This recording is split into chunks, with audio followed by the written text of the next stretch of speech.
आज हम CG board के क्लास 8 के इंग्लिश बुक इंग्लिश रीडर के lesson 16 the mountain and the squirrel को हिंदी में समझने की कोशिश करेंगे। शुरू करने से पहले आपसे रिक्वेस्ट है कि अगर आपने मेरे इस यूट्यूब चैनल को सब्सक्राइब नहीं किया है तो इसे सब्सक्राइब कर लें, बेल आइकन को टच कर दें और दूसरे स्टूडेंट्स में भी इसे शेयर कर दें ताकि सबको इसका फ़ायदा मिल सके।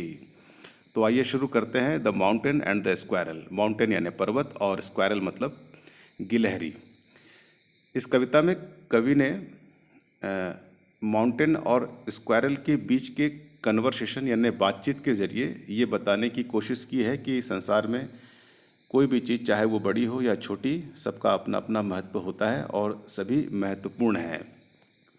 तो आइए पढ़ते हैं। Recite any poem in your mother tongue. Recite मतलब कविता को गाइए। कविता को गाने का एक ढंग होता है जिसको इंग्लिश में रिसाइट कहते हैं। रिसाइट एनी पोएम, किसी कविता को गाइए। इन योर मदर टंग, अपनी मातृभाषा में। अबाउट एनी एनिमल, किसी पशु के बारे में। एंड अबाउट नेचर, और प्रकृति के बारे में। The mountain and the squirrel, पर्वत और गिलहरी। हैड ए क्वारल, इनके बीच एक क्वारल हुआ यानी कि झगड़ा। हैड ए क्वारल का मतलब झगड़ा हुआ। And the former called the letter.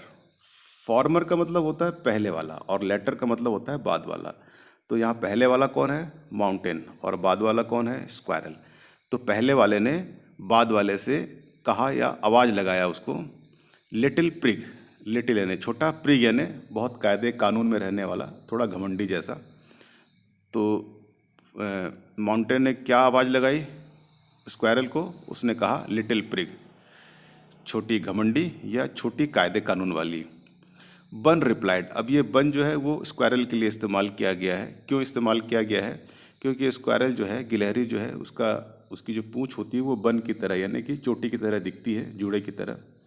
तो पूरा शरीर ही वो जूड़े की तरह दिखने वाला होता है, इसलिए उसे कवि ने बन कहा है। तो बन रिप्लाइड, उसने जवाब दिया, you are doubtless very big, तुम निसंदेह बहुत बड़े हो। डाउटलेस का मतलब होता है निसंदेह, तुम बहुत बड़े बड़े हो। But all sorts of things and weather, लेकिन सभी तरह की चीज़ें। शॉर्ट्स यानी प्रकार और थिंग्स यानी चीज़ें, सभी प्रकार की चीज़ें, लेकिन सभी प्रकार की चीज़ें। एंड वेदर, वेदर यानी मौसम। Must be taken in together, यानी इन सबको जरूर एक साथ रखना चाहिए। टू मेकअप ए ईयर, एक वर्ष बनाने में यानी कि एक साल को कंप्लीट करने में। एंड ए स्फेयर, स्फेयर का मतलब होता है गोल। ये गोल शब्द जो है वो पृथ्वी के लिए है कि अगर इस पृथ्वी को पूरा करना है, कंप्लीट करना है, तो छोटी बड़ी हर तरह की चीज़ें एक साथ होनी चाहिए। कोई चीज़ अगर छूट जाएगी तो ये पूरा नहीं हो पाएगा।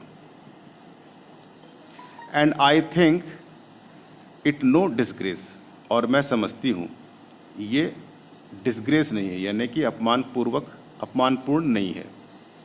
टू ऑक्यूपाई माई प्लेस, कि मेरी जगह को लेना यानी कि एक गिलहरी की तरह होना, यानी कि गिलहरी का स्थान लेना, ये कोई अपमानपूर्वक नहीं है। If I am not so large as you, if I am not so large as you, अगर मैं उतनी बड़ी नहीं हूँ जितने की तुम हो, यानी कि जितने बड़े तुम हो मैं अगर उतनी बड़ी नहीं हूँ। You are not so small as I, लेकिन तुम भी उतने छोटे नहीं हो जितने की मैं हूँ। And not half so spry, और स्प्राई का मतलब होता है फुर्तीला, और मेरे जितने तुम आधे भी फुर्तीले नहीं हो। I will not deny you make a very pretty squirrel track.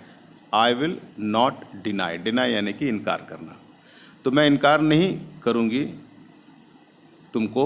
You make a very pretty squirrel track, तुम एक बहुत ही अच्छा सुंदर स्क्वायरल ट्रैक बनाती हो, यानी कि स्क्वायरल के आने जाने के लिए जो रास्ता होता है पहाड़ पे, वो तुम बहुत अच्छा बनाती हो। इसको मैं इनकार नहीं करूँगी। टैलेंट्स डिफ़र, टैलेंट्स का मतलब आप समझते हैं योग्यता, वो डिफ़र होती हैं यानी कि अलग अलग होती हैं। All is well and wisely put, सारी चीज़ें अच्छे से, वेल यानी अच्छे से, एंड वाइजली यानी कि बुद्धिमत्ता पूर्वक रखी हुई हैं संसार में। If I cannot carry forests on my back, अगर मैं अपने बैक में यानी कि पीठ में कैरी नहीं कर सकती, किसको, जंगल को, अगर मैं अपने पीठ पे जंगल को कैरी नहीं कर सकती, जैसे कि तुम्हारे पीठ पे जंगल लगे हुए हैं, अगर मेरे पीठ पे मैं जंगल नहीं उगा सकती, नीदर कैन यू क्रैक ए नट, तुम भी एक नट को यानी कि एक अखरोट को क्रैक नहीं कर सकते, तोड़ नहीं सकते, यानी कि जो मैं कर सकती हूँ वो तुम नहीं कर सकते, जो तुम कर सकते हो वो मैं नहीं कर सकती। तो कहने का मतलब ये है कि संसार में हर छोटी चीज़ या बड़ी चीज़ सबका अपनी अपनी जगह पर इम्पोर्टेंस होता है, महत्व होता है, सारी चीज़ें महत्वपूर्ण हैं। तो ये पोयम आपको समझ में आ गया होगा। आज के लिए बस इतना ही। बाय। जय सिया राम।